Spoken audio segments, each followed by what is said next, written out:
Okay. Right. All right, I think we can get started. And I'll remind everybody to mute themselves if they haven't done so already. I'm Cheryl Bellin. I started butterflying, boy, a long time ago. I was following my older brother who was in 4-H projects of entomology. And, you know, he was what, 8, 9 years older than I, such that I kind of was ingrained very early on to be out there with a net. Okay, one more reminder to have people mute themselves when they come in. And so I've been interested in butterflies for a very long time, and with school and whatnot, I kind of took a hiatus, but I'd always had that interest, and I was a member of NABA on the Northeastern Pennsylvania chapter for a number of years. And when we finally moved out here to the Methow, and actually even before I moved to the Methow, I took a naturalist class with Bob Pyle. I came to one of the Methow Valley Washington Butterfly Association field trips that they had here back in 05 or 06. And now it's kind of been a full-time hobby and passion of mine to continue looking at what is flying around in our yard and out on the trails and in the valley in general. So I think when I start my slideshow, I got to figure out how to do this. And you might lose my start broadcast.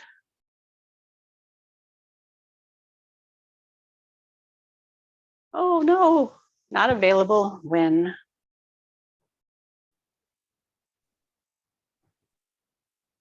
Okay, it's not letting me do this right now. This is what I'm afraid of. Deirdre, how did we do this the other? So I shared my screen with you, so you should see something that says, you know, share the screen. Remember? Mm-hmm. Do you see anything like that on your device? It's not. Oh. Okay, let's butterflies in the Methow. I guess it was what, 2 years ago in May that we led our first Methow home butterfly walk. And last year we were going to repeat that experience, and that was going to be co-hosted with the Washington Butterfly Association. And unfortunately we had to cancel that because of COVID. And I definitely wanted to revisit it and not let this summer go by as well. And that's why we're trying this Zoom presentation. So this is my first, and it'll be an experience. But when I talked to Deirdre a week or two ago, she asked me, well, what is a person called that studies butterflies? And I said, oh, you must have missed the doggy dash, because I donned my best field apparel and did the doggy dash as a lepidopterist. And my dog Kiva did his best impersonation of a butterfly you see with his wings and antenna. And the joke is that he's only got 4 legs, so maybe he's an Nymphallid, and those people that know about butterflies, they might get that. But this was probably the earliest sighting, at least for the upper reaches of the Methow, mid-February.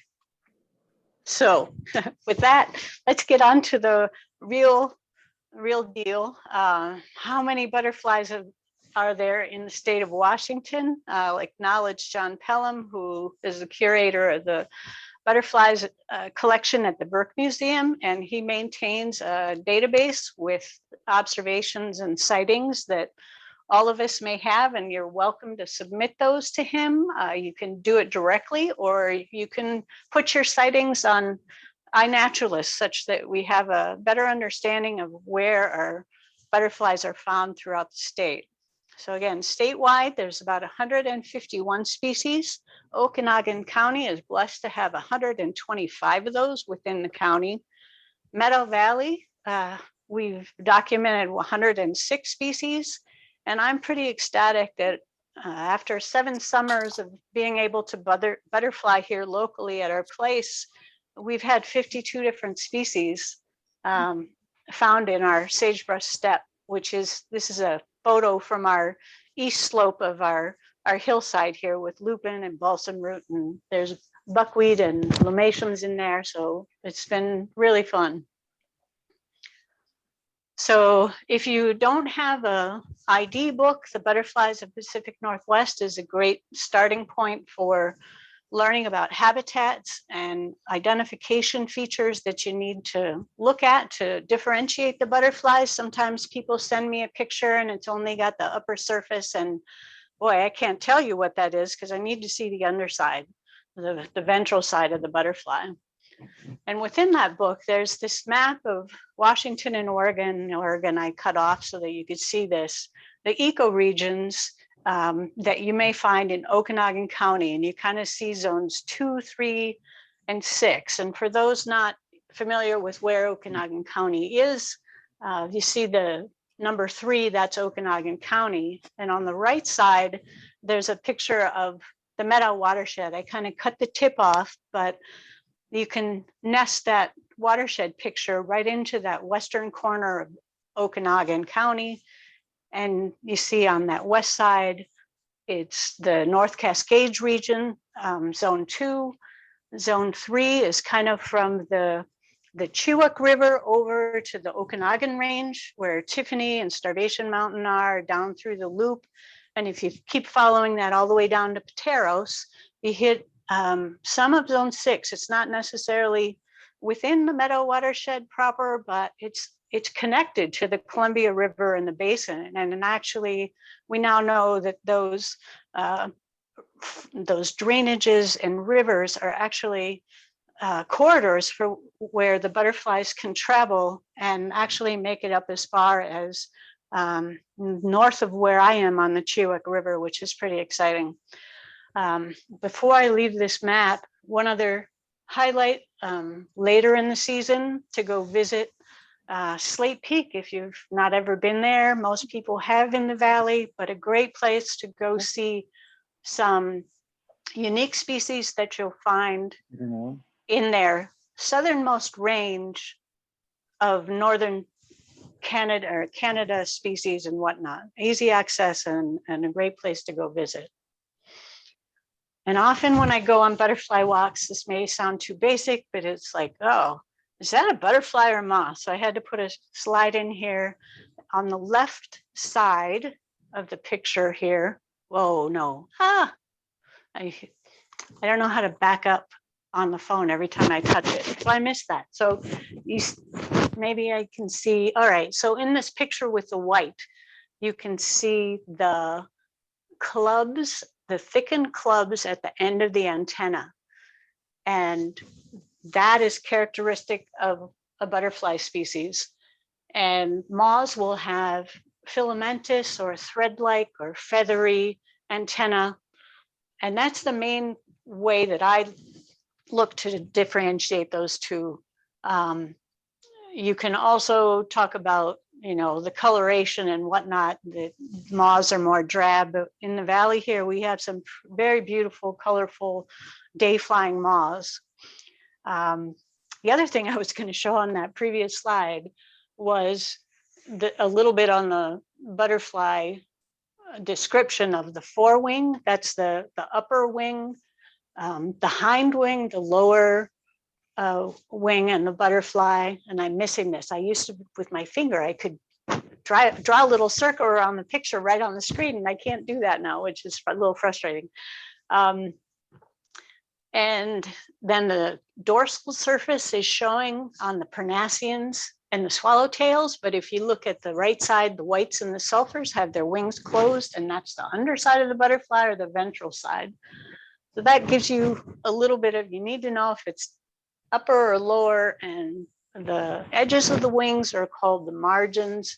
And just inside that, the submargin spots, the submarginal band. So some of those terms you may hear in the next couple of slides, but this slide is the first of many of the families of butterflies that we have. And the first being the Papillionidae. These are what most people think of when they see butterflies. Swallowtails on the right side there, identified, if you look at the hind wing, on the two butterflies in that picture, you see little tails coming off of the bottom of the hind wing. And that's a characteristic of all the butterflies in that family. And on the left, you see the Parnassians, largely white butterflies, but they do have some red markings as kind of a warning. And you'll note that we'll talk about it later, but their host plant doesn't make them taste so good. So they're distasteful to potential predators. On the right, you have the Periidae family, which most everybody knows some of the white. It's the whites, the marbles, and the orange tips. But this is a picture of a cabbage white. If you're a gardener, you know this species. On the far right, you see the sulfurs, the yellowish butterflies, typically associated with legumes and agricultural areas down in the valleys next to the fields, but they also have a little higher elevation species where they feed on blueberry heaths and other vetches. Lycianids, they're actually grouped because of their slug-like caterpillars. So that's kind of an interesting feature. They look a little different than other caterpillars, but the first is the coppers. Most of them have a little zigzaggy band on the margin of the hind wing, both on the dorsal and the ventral side. This is actually a female. They're sexually dimorphic, such that you have to learn 2 for 1 on this butterfly. The females have often multicolored patterns, whereas the males are kind of a purplish tan coppery color on the dorsal side. The next picture is the hair streaks. I love these things. Look at the little tails on the edges of the hind wing. That's characteristic. The name actually makes sense. So those are the hairs, and they often have streaky patterns or eye spots at the edge on the margin of the hind wing. And often when you see these sitting in your garden or in the mud or wherever you may see them, they'll be rubbing their hind wings together back and forth. So imagine you could see me, I'm sitting here rubbing my hands together, mimicking the back end of these hair streak wings. And that's to distract the predators that may come, a bird that may want to eat it. It'll attack its back end of the hind wing, and it's almost like a quick release. They take a bite, and the butterfly flies off because it attacked the wrong end of the butterfly. The third area in the third family, I guess, in the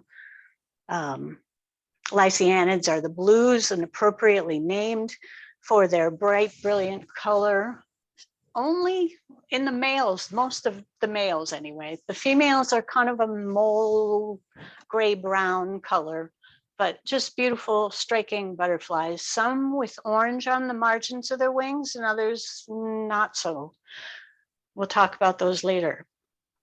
And Rhyodinidae, another family, there's only one metal mark in the state of Washington. And I was telling a few people before we started, this is a butterfly that's found down in the Columbia Basin, very arid areas. I was planning my trip. I'd never seen one in the whole US all throughout my life. And I thought, okay, I'm going to go find a metal mark. Well, planning when to go, it's mid-August. I'm going down to the mailbox, picking up the mail, and I'm walking back home. And here is a Mormon metal mark sitting on our Ericameria gray rabbit brush, nectaring away, and I was flabbergasted. So this is pretty cool discovery that it flies this far north. And we live up the West Chewuk, gives you a lay of the land. And interestingly, after I got learning a little bit more about things, there is snowbrush, buckwheat all over the roadsides here in the valley, and that's actually its host plant. So where you see the rabbit brush next to its host plant is a great place to say, there might be metal marks here. Nymphalids, also known as the brushfoot butterflies. So I talked about my dog, brushfoots. They have 4 legs, full size, and then they have these little stubby brush-like appendages as their forelegs. So that's the grouping of this butterfly family. On the left is representative of the fritillary family, and I'm still learning fritillaries. They're a challenging group to identify, kind of a tawny orange with black, and really the definitive way to identify them is on the ventral side of the butterfly. The greater fritillaries having these silver orbs, and then the lesser fritillaries, again, they're a little smaller. They have delicate, beautiful patterns, one of which happens to be silver, but we'll get into that a little later. And just the pictures in this slide are relative. So the fritillaries are the largest, the crescents being the smallest, more like the hair streak blue size. And then we have another area, it's the checker spots. And checker spots are red and yellow, black, the beautiful rows of spots. And once you say red, their caterpillars, host plants are penstemon and paintbrush, and they also end up tasting bad. I believe it's some glycosides that are in them that make them not taste so good. And did I mention nymphalids are a brightly colored group of butterflies? If you start in the upper left, you have the angle wings, appropriately named for their jaggedy edge. And when I get into specific species, I'll show you why they're also called commas based on what you see on the ventral side. In the upper right of that square, you see a representative of the ladies. On the lower right, you see an Lorquin's admiral. Beautiful butterfly, quite common here in the valley. It flies more mid to late summer, and appropriately named admirals. See that white band across both the wings, kind of a military look. And it's crazy. I don't know if you can see the bottom of the picture. It's perched on top of the road sign that you'll find up Cub Creek. If you're a skier and you go up Cougar Bait and you have the choice of going straight up or going to the left up Little Cub and Cub, that's right where this road sign is. And it loves, every year I've seen one there, it loves to sit on that sign and fly out at other butterflies that may be passing by, or even, you know, going to check me out when I'm coming through. And then the next one on the lower left is the representative of the tortoiseshells. And actually I cheated. This is a picture I took in Minnesota. It was one of the better ones that I had. And so those that know the butterflies well, it looks a little different than the one that we have here. So regional variation. In the center photo, you have this representative of the satyrs, the ringlets, and the wood nymphs, all identified based on the eye spot patterns that you see in near the margin of the ventral side of the wing. You'll see some on the dorsal side, but most of the pattern shows up on the ventral.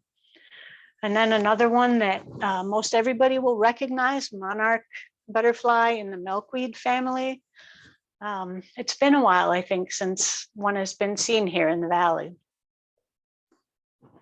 And the last family to mention is this Hesperidae, and this might be reserved for butterfly 301 or 501, a little more advanced, because some of the spread-wing skippers, to really understand which one you have, you might have to dissect their genitalia to tell the two species apart.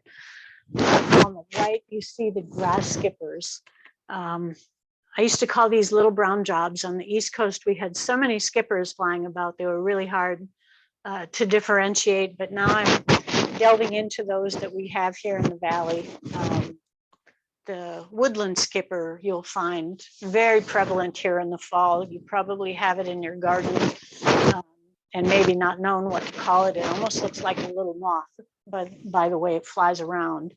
But you'll see these flying on and nectaring on knapweed and other herbs in your garden. So with that, if you want to go find a butterfly or maybe spruce up your yard to be a little bit more habitable for butterflies, starts with the host plant. So the caterpillar needs something to eat, and unless you provide that, it's not going to be, you know, a resident in your area.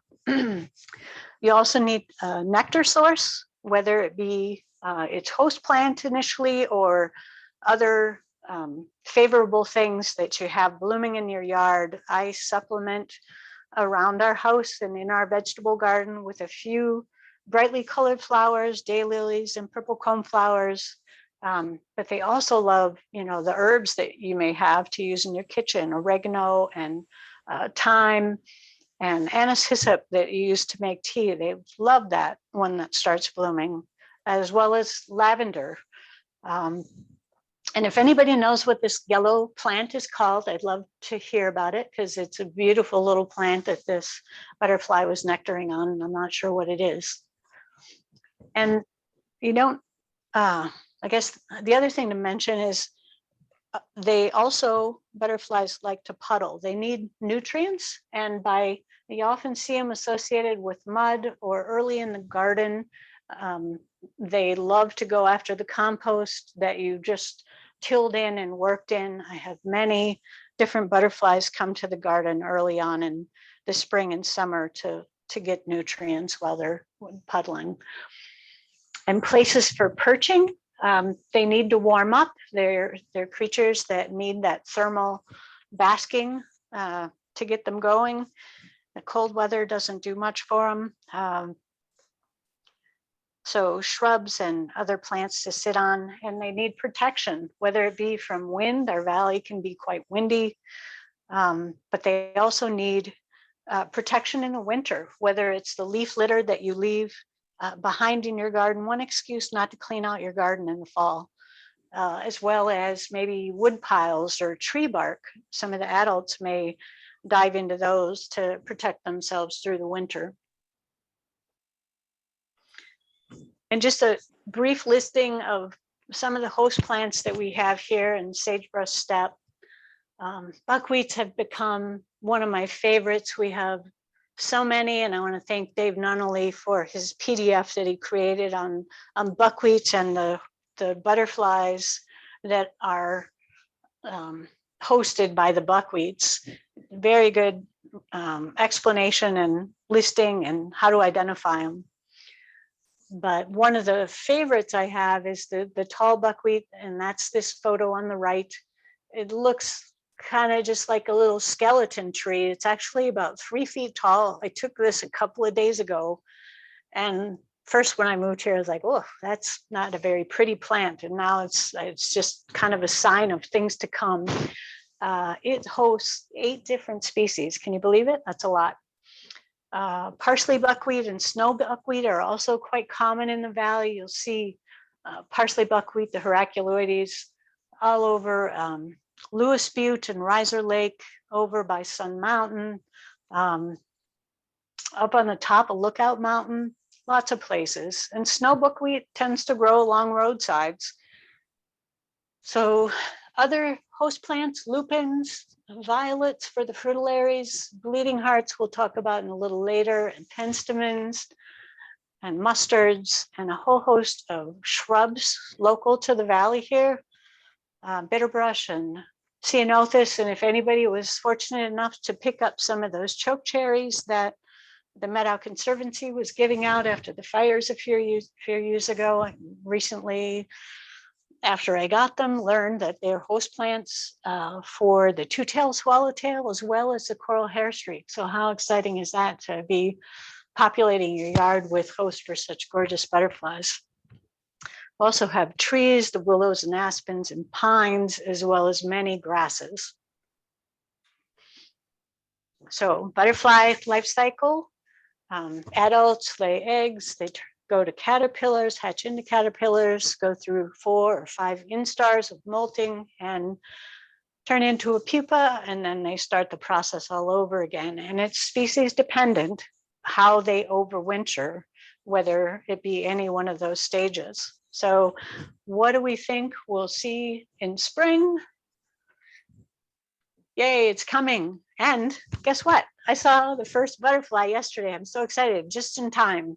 10 days later than last year, but not surprising because of the snowpack that we've had this last season. But in this little bar chart, this is a pictorial representation of what we've seen here at our house. In March, it starts typically with a lot of the adults that are coming out on a sunny day. And the first, I'll leave the green hair streaks out of it, but that's the first to emerge in the spring that's not overwintering as an adult. We have more species start to join in April, and by May, it's going to be full on. There'll be lots of things flying in the valley. But where to look first? Sunny riparian areas next to willows where the overwintering adults will come out on a sunny day and bask in the sun, nectar if possible. And other areas, rocky knolls and road cuts are rocky, and they warm up quickly here in spring. So getting on to the butterflies, the first that we see, I mentioned, was the mourning cloak.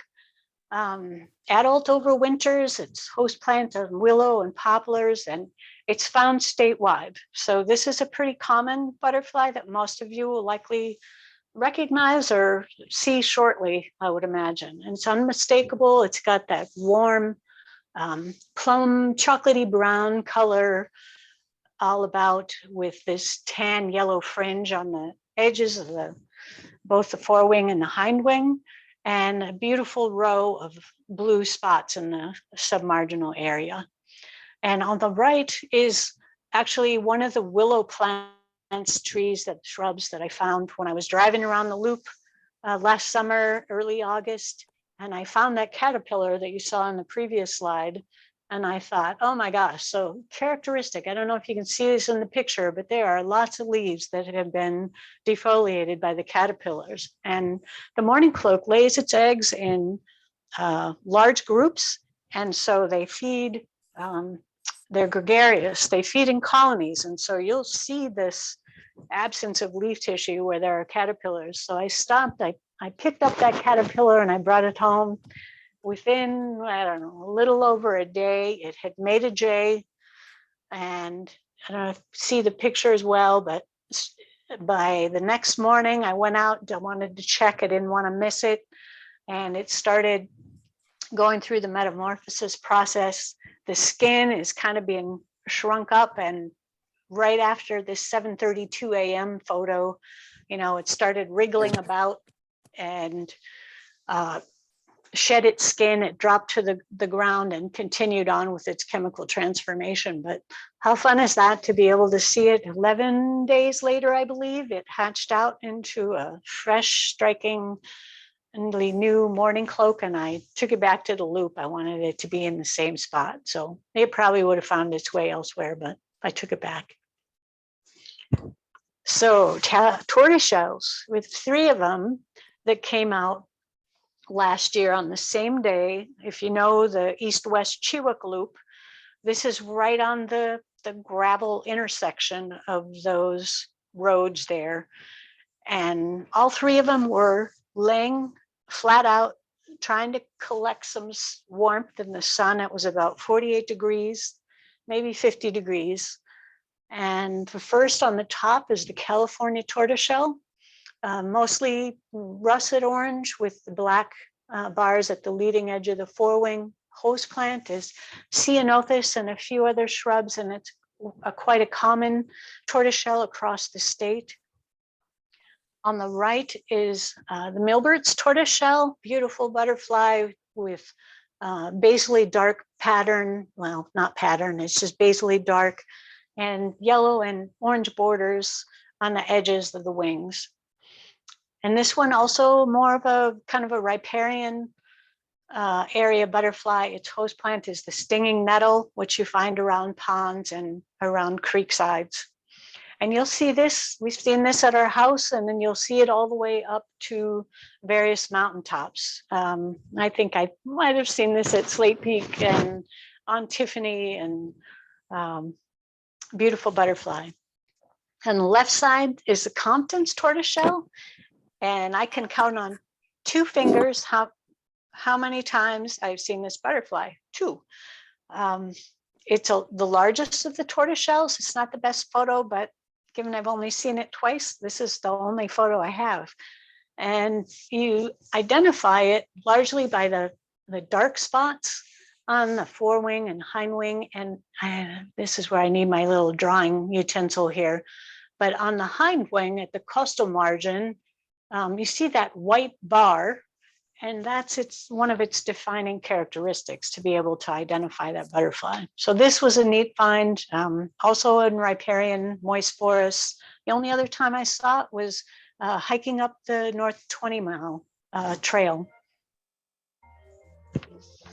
Okay, Polygonia species. Here are 3 that you will see locally.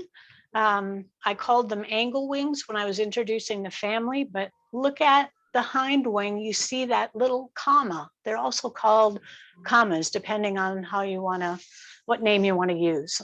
And on the left, you have the satyr angle wing, also has a host plant of stinging nettles found in riparian areas.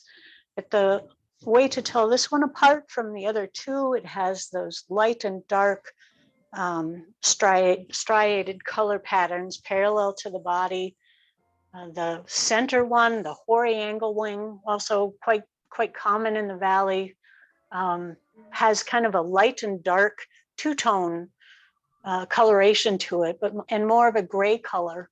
But you will notice that it has a little bit of a green band at the margin of both the forewing and the hindwing. And when I was first learning these, I was like, oh, is that a green angle wing or is that a hoary angle wing?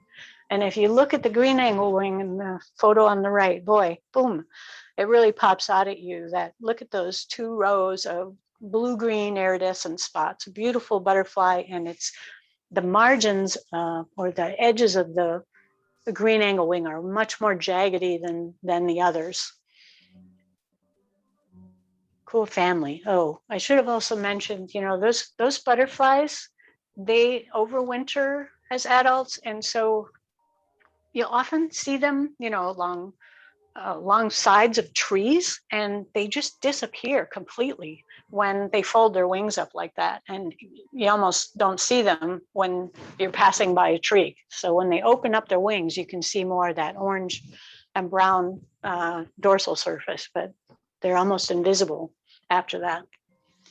Okay, so here's the exciting find for the spring, and that's a Sheridan's green hair streak. It's the first butterfly to emerge from a pupa. So over winter, the pupa rests, and it's fully developed. So it's sitting there waiting. It gets a nice warm sunny day, and within 1 to 5 days, that butterfly is going to emerge. So it's the first butterfly you'll see, and what a beautiful one it is, that emerald green color with a pretty straight white line that's edged in black. And it feeds on the elatum, that skeletonized kind of picture that I showed earlier in the host plant photo. That's one of its host plants, as well as 2 other buckwheats that are listed and showed here.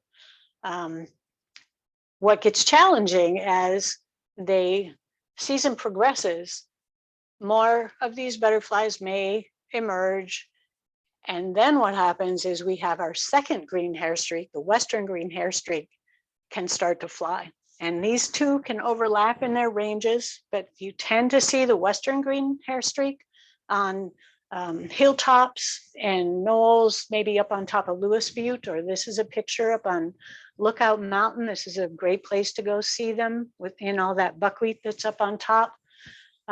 They have much fainter markings and are a little bit different color dorsally, but what really helps is how they behave. So in the picture on the left of the Sheridans, it's sitting in the middle of the road, walking up Falls Creek one day is where I saw this.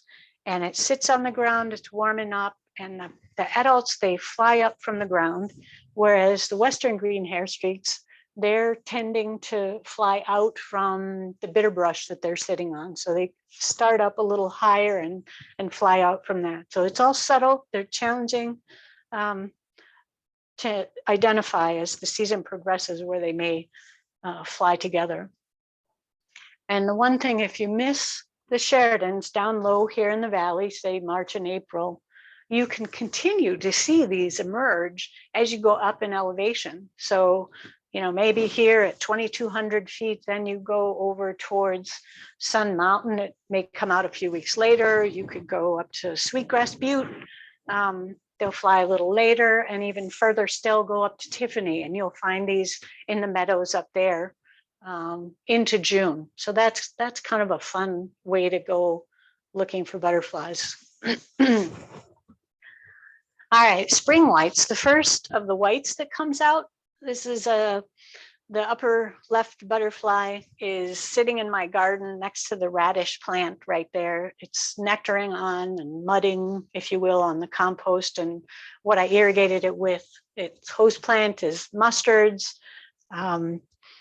It's differentiated from the large marble that flies a little bit, comes out a little later, in that patterning on the hind wing is the easiest way to tell the two apart. You kind of have a blackish tan color bordering the veins on the hind wing of the spring white. And if you look at the large marble, it's kind of got a marbly color that's a yellowy greenish. And if you're only to see the dorsal side, it'd be a little more challenging to identify, but both of these have that closed black bar on the forewing. And there's a couple more whites that I don't have in this slideshow. And you need to see both sides to help differentiate those two. Another in the orange tip white family, these are Julius orange tips. And a couple years ago, their name changed from Sarah to Julia. So I sometimes forget that, but they're orange tips, quite obviously white in the basal inner portion of the forewing and the hind wing. And what's really cool to see the mating pair in the bottom left, the females are yellow and the males are white. Isn't that beautiful? Anyhow, cool. Brown elfins and western pine elfins, I put them together because they look sort of similar when they're flying by if you're not paying too close attention. But brown elfins are found statewide. There are many host plants, bitterbrush and serviceberry, a whole host of them. You can find them just about anywhere. Small brown in the disc portion of the hind wing. It's pretty dark, but they have this lovely sheen to them when they're fresh. And the western pine elfin found little different locations, but they can fly together. Their host plant is the ponderosa pine and lodgepole pine. And easy way to see these is go ride your bike or drive up Forest Service 51 up along the Chewuk towards 30 Mile, and you get into those pine forests. They'll be flying about in the spring.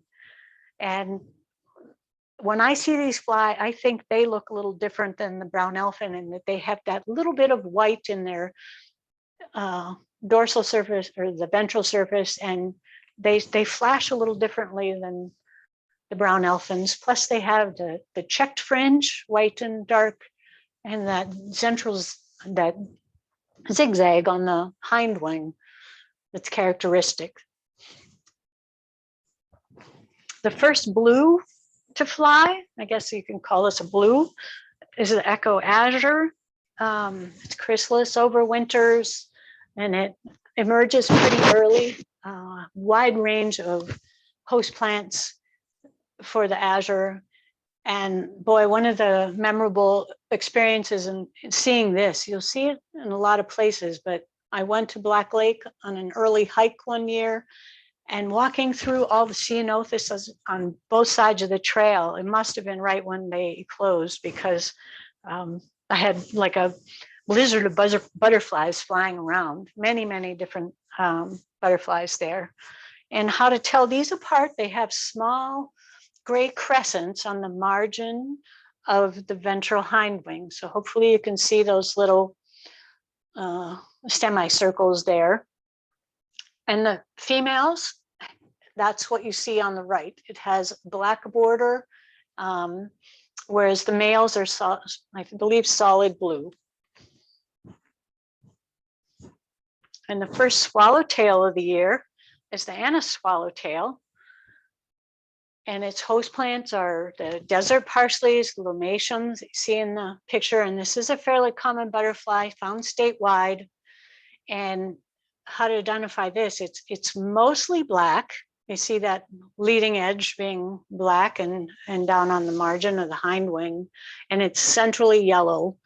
And there's another butterfly that flies here in the valley I have yet to see, but you see that orange spot at the bottom. There's a black pupil in the middle of it, and it has to have orange all the way around to be an anise.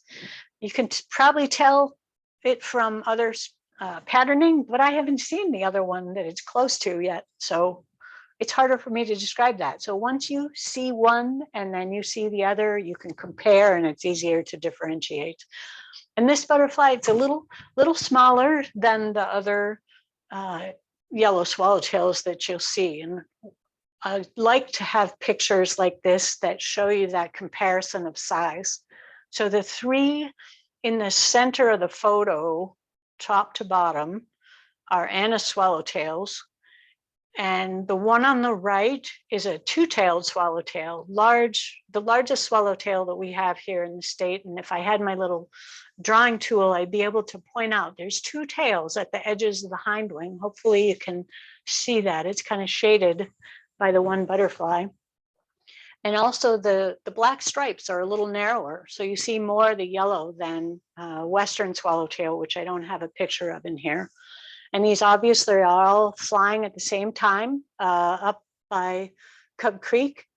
The upper left butterfly is a pale swallowtail. So obviously it's larger than the anise and it has a lighter, creamier yellow color.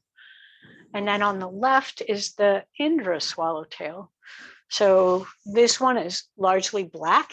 And if you look at the hind wing, again, look at the margin, it has really short little stubby tails. So quite unique in that feature. You'll see this butterfly flying a little bit higher up in elevation, at least locally. I've seen it on forest roads in early May when we've been out collecting firewood. And there one was on the side of the road, gave me some great entertainment and a rest in between collecting the wood. And you'll also see it up at Slate Peak, lots of lomatium growing on the scree slopes up there. And I actually went by somebody who was taking a picture on Dead Horse Point of all places of an Indra swallowtail that was nectaring on one of the plants growing on the side of the road in mid-May. Not a very good place to stop. Okay, NICU checker spot. This is another fun story with its range distribution being extended. It's found typically in very arid environments along riparian corridors, so down in Grant County, Chelan and Douglas County. And we've recently been recording it up the Chewuk, even further north than where we live. And it is quite an interesting species that shows how that river corridor is actually providing a route for this butterfly to extend its range all the way up here. Its host plant is this Penstemon prenosus that you see in the photo. And it's challenging to differentiate or separate from the picture in the upper right. You see the Edis checker spot. It has, and this is again where I wish I had my little drawing tool, but okay, go to the hind wing margin and then go in to the submargin where you see the orange. And it has a black line going through the middle of that orange section, and that's called the Adigia line. So that makes it an Edis checker spot. And if you look on the lower right photo, that's an Onychia because that black line is actually bordering the cream or a little bit into the cream. And there's other subtle differences to look for, but sometimes they call these variable checker spots because those two are kind of hard to tell apart. But cool butterfly, it's here at our place and many places upriver. We've also seen this down on Twist River drainage and also up on Lucky Jim Bluff. Ochre Ringlet, the first of the butterflies that has the grasses as its host plant. Beautiful, I call it an ochre ringlet. Maybe it's a common ringlet, but beautiful ochre color. It can fly. It comes out what, late May, mid-May, and you'll see it here down in the valley. And I've also seen it all the way up flying at 7,300 feet up in the drainages behind Tiffany. So beautiful butterfly to see throughout the year because it has multiple broods and you can see it at multiple elevations. Boisevaus blue. How do you describe this one? It feeds only on lupins, so you know that we have lots of lupins around, and it has, the males have bright blue dorsal surface. The females are kind of that mold brown in the photo on the right. And the ventral side is how to tell these blues apart. You see the black spots with the white rings around them. And then on that's on the forewing, and on the hind wing, it has the white spots with mostly black pupils. Several other blues to go through. We have the Arrowhead Blue. It's the largest and least common of the blues, and you can see the arrowhead looking features in the submargin of the hind wing as well as in the disc. They're little descriptors. Fun little butterfly, and we often see this mudding in our garden early May. Side by side, usually with the silvery blue on the right. Again, host plants are lupins, and the rows of spots here, they almost make one continuous arc, those large black spots. Orange border blues, there's a few more, but let's start with just the three that we see in spring. The first one, okay, so let's see. You're gonna have to go to the Melissa's blue on the far right and go to that lower picture where you see the ventral surface, and you can see these little blue iridescent spots. They're called scintilla or scintillae on the ventral hind wing. That's a sign that you have one of these orange border blues. And if it has orange on both the hind wing and the forewing, it's a Melissa's blue. So hopefully you can see that. The female Melissa's blue is kind of that mold brown color again, and you can see the orange on the border of both the forewing in the upper picture, the forewing and the hind wing, and the males are solid blue. So you have a little bit of learning to go through there to keep track of what's what. But if you look to the lupin blue and the Ackman blue, they only have orange on their hind wing. So they have scintilla and they have orange border on the hind wing, nothing on the forewing. And if you look at the two at the top, some people stop there and call them Ackmanoids, because again, to help differentiate the two, you almost have to dissect them. But the one on the left, I think this picture is pretty clear, is a lupin blue. It has orange cap or an orange border, very solid orange border with black cap, and that's a lupin blue. And then the Ackman blue in the middle is more of a salmony color. It's a little fainter and it's not capped in black. And the Ackman blue in the lower, the ventral picture, it's one of its host plant. It's laying eggs possibly on the flowers of the snowbush buckwheat, the Nivium buckwheat. You hanging in there with me? There's lots of spots and dots going on right here. Okay, so add this one to the one you just saw. This one doesn't have, there's two of them here if you didn't know that, two species. These don't have any blue iridescent spots. And you look to the orange border on the hind wing, and the one on the upper left, those orange lunules are all banded together in a solid row. The one on the right, those little orange lunules are separate. They're discrete little crescent shapes. And this is subtle. And I usually, hey, John, is that really what, is this one the Columbia blue, and this one the Cascadia blue, but it gets you the idea of they're really close, and some of these are hard to separate. And these butterflies are really little. And when I say that, okay, so here's your test for the blues. I love this photo. Melanie, thank you for going with me, or you taking me to Swakane Canyon. This is one of the photos that I have that's not taken in the valley. Old gravel road, forest road down Swakane Canyon towards Wenatchee. If you haven't been, it's a great butterfly spot. But you can see the brown, the molly brown female next to the fully blue male. And I was going to circle all these with my little pen to show you what's what, but you can see an Echo Azure, an Arrowhead Blue, a Columbia Blue, a Cascadia Blue. You'll get there. I mean, but it's fun to see so many butterflies mudding and flying in one spot. Okay, here's another showstopper. This is Claudius Parnassian.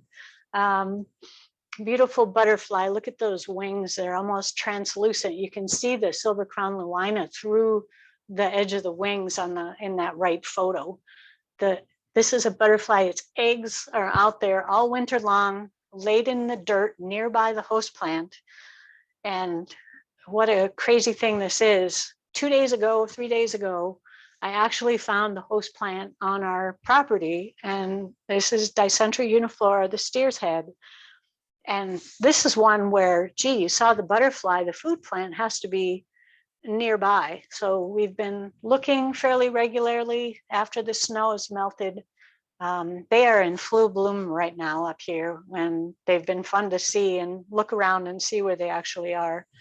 But again, this is one that it's usually flying a little bit further west from here, or way over in the Okanagan Highlands, but cool butterfly. The female is actually in the middle photo, and it's recently been mated. It's extremely fresh. Look at those red spots on the hind wing, telling other predators to beware. But the white cap on the end of the abdomen is something the male places there to ensure that it's the one that got to mate the butterfly. The other thing to look for is their antennae are solid black, and it's a way to separate them from another species it flies with, the mountain Parnassian. Cool butterfly. Thicket hair streak, also on the silver crown luina. These pictures were taken at Lucky Jim Bluff, and thicket hair streak is kind of hard to see because its host plant is up there high in the mistletoe that grows in those conifers. So it needs to come down to nectar or to mud, and that's when you'll get a chance to see them. It has kind of a zigzag in the hind wing, white and black line that you see, and the brown spots on the hind wing extend the full arc of that hind wing. If you see these fly, they have a really beautiful steely blue, dark dorsal surface, but most often you'll see them like this. Another hair streak, and this one's a challenge because it's a hair streak, but it doesn't have any tails. So it took me a while to figure out it wasn't a Boy de Vals blue, because it does look like it's got some of that same patterning. Find this all over in the valley here. And one day I hiked up Lewis Butte, and I must have seen 75 to 100 hair streaks, half moon hair streaks, all over on the hill slope up there. So keep your eyes open. One way to tell these apart, kind of on a quick flash, is that they appear gray when they fly, as opposed to a lot of the blues, you'll get a blue flash. These are definitely darker when they fly. And it's nectaring here on the swamp milkweed that resides in the valley and here around our seasonal pond that we have. Another elfin, this one near and dear to my heart because it actually is an East Coast species, or that's how I think of it, because I used to see this in New Jersey in the Pine Barrens there. And boy, you know, we're up cutting firewood again. See, it's good to be outside and exploring nature and seeing things.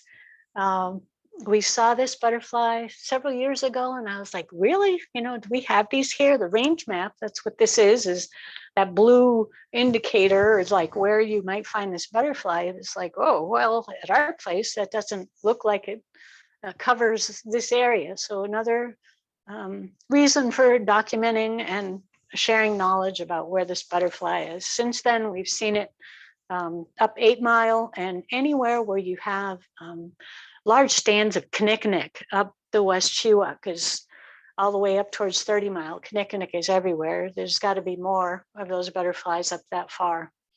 But again, from other elfins, this has the outer edge of that hind wing, highly frosted.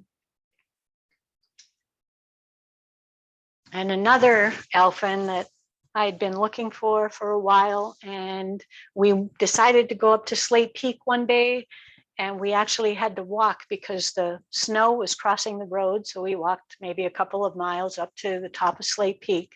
And here was this little Moss's elfin hunkered down on the ground, and it was pretty chilly. So I was able to get a wonderful photo of it on my finger. And its host plant is sedum. In the picture, you see cited sedum divergens, also sedum lanceolatum. It's a host plant. Last spring, again, with COVID and all, we decided to go up Billy Goat early in the year to see how far we could go before there was snow. And here was another Moss's elfin colony that we found out on some of those trails, again, amongst the sedum. So this is an early flyer. So as you're going out and seeing the sedum on the rocky slope, I think I actually took a picture of that slope. That's on Twist Pass Trail. So as those of you hikers out there, if you head up Twist Pass this spring and get there before me, let me know if you see any of these Moss's elfins there, because that would be another new colony identified. So these are kind of a two-tone. I have a hard time describing this one, but it has that white line that separates it, but they're just you'll know it when you see it kind of thing. Okay, and I think this is my last butterfly slide anyhow. Two of the lesser fritillaries that you'll see here in the valley. The one on the left, the Western Meadow, is a fairly common, most common of the lesser fritillaries. And their host plants are on violets. You'll see them meadows, streamside sides. Kind of has that lavender russet color on the ventral side and a little bit of a frosted margin. And the one on the right is actually kind of the star of the area, because this butterfly only flies in a really limited range, dipping down from Canada into the northern region of Okanagan County, right around Long Swamp, down through Lone Frank Pass and Tiffany area. And I'd been looking for this one for a while, and I guess it was 3 years ago now, it was the first year. I saw one, and I saw a few more last year. But host plant, kinnikinick and alpine bearberry, they like to be in those willow bogs, wet areas where there's creek crossings. And the defining feature on this one is kind of that white fang in the disc area with that black zigzaggy pattern. It's quite characteristic.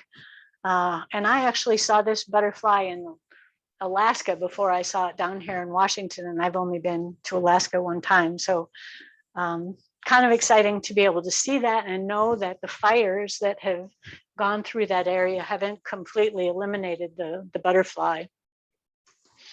So with that, here's some resources. Washington Butterfly Association has been great as far as educating me and taking me on field trips and showing us areas to go walk. And the people have been an awesome resource. I mentioned John Pelham previously, but Dave Nunnally, you can see his book here, The Life Histories of Cascadia Butterflies, is an excellent resource. And I actually just checked this morning, and that book is in our Winthrop Library, or you can check it out online, and they'll bring it to Winthrop or Twisp, and you can learn about more of the life histories of the butterflies.